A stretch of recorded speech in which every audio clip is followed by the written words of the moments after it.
Assalamualaikum warahmatullahi wabarakatuh. Alhamdulillahi rabbil alamin, wassalatu wassalamu ala asrafil anbiya'i wal mursalin wa ala alihi wa sahbihi ajma'in. Amma ba'd. Allah Subhanahu wa ta'ala berfirman,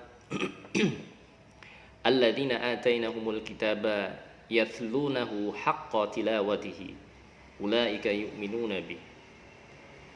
Orang-orang yang telah kami berikan kitab, mereka membacanya sebagaimana mestinya. Mereka itulah orang-orang yang beriman kepadanya, dalam surat Al-Baqarah ayat 121. Kemudian juga baginda Nabi Shallallahu Alaihi Wasallam bersabda di dalam hadis riwayat Bukhari dari Utsman bin Affan, khairukum man ta'allama al-Qur'ana wa 'allama, bahwa sebaik-baik daripada kalian adalah orang-orang yang mempelajari Al-Quran, yang belajar Al-Quran, dan orang-orang yang mengajarkannya. Dan juga baginda Nabi SAW bersabda, al-mahiru bil-Qur'ani ma'as safaratil kirami barrah. Al-mahiru bil-Qur'ani ma'as safaratil kiramil barrah. Walladina yaqra'una al-Qur'ana wa yatata'ta' fihi wa huwa alaihi syakun lahu ajran. Orang yang mahir membaca dan menghafal Quran bersama dengan para malaikat yang mulia lagi taat. Namun orang-orang yang membaca Al-Quran dengan terbata-bata wa yatata'ta fihi, itu mendapatkan 2 pahala. Hadis riwayat Muslim. Membaca Al-Quran tidak sama seperti membaca buku-buku yang lain, ataupun misalnya kita seperti membaca buku pelajaran, membaca kitab-kitab seperti kitab fikih atau kitab muamalah dan lain sebagainya.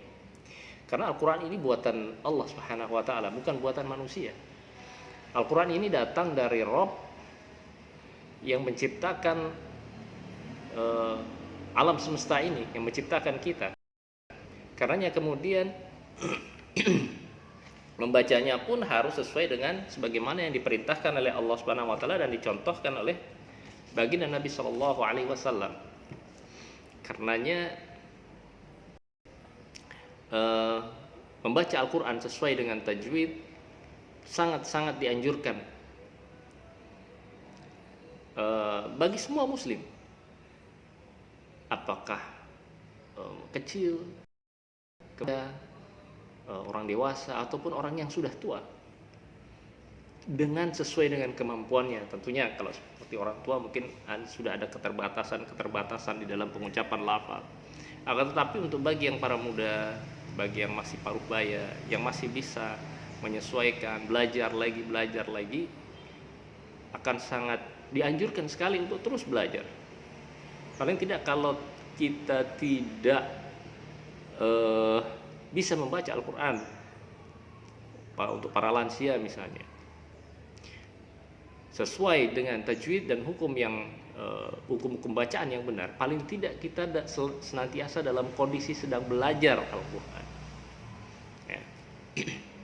Karena Allah Subhanahu wa taala memerintahkan warattilil Qur'ana tartila, dan bacalah Al-Quran itu dengan perlahan-lahan. Surat Al-Muzammil ayat keempat. Dan juga dengan tartil. Kemudian Imam Ibnul Jazari rahimahullah yang menyusun kitab Al-Muqaddimah, matan Al-Muqaddimah Ibnul Jazari, di dalam matannya menyampaikan, wal akhtu bitajwidi khatbun lazim man lam yusahhihil Qur'ana athim li'annahu bihil ilahu anzala wa hakadha minhu ilaina wasala. Membaca Al-Quran dengan tajwid hukumnya adalah wajib. Barang siapa yang tidak memperbaiki bacaan Al-Quran maka dia berdosa. Nah, kita harus senantiasa dalam keadaan kondisi terus memperbaiki bacaan Al-Quran kita. Bihil ilahu anzala, karena dengan tajwidlah Allah Subhanahu wa taala menurunkan Al-Quran. Wa hakadha minhu ilaina wasala, dan demikian pula Al-Quran itu sampai kepada kita.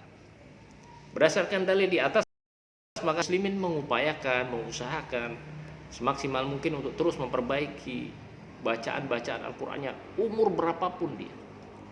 Umur berapapun. Anda umur 30 tahun, yuk belajar tajwid, belajar membaca Al-Qur'an, tidak ada kata terlambat.